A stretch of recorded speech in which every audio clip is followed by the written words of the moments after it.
সন্ধ্যা ঘনা তো যখন পাড়ায় পাড়ায় রক থাকতো ভরে কিছু বখাটে ছোড়ায়, হিন্দি গানের কলি সদ্য শেখা গালাগালি একঘেয়ে হয়ে যেত সময়ে সময়ে।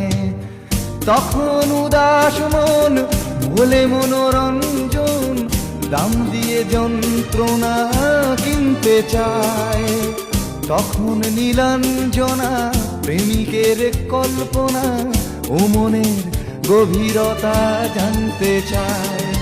যখন খোলা চুলে হয়তো মনের ভুলে তাকাতো সে অবহেলে দু চোখ মেলে। হাজার কবিতা বেকার সবিতা, হাজার কবিতা বেকার সবিতা, তার কথা কেউ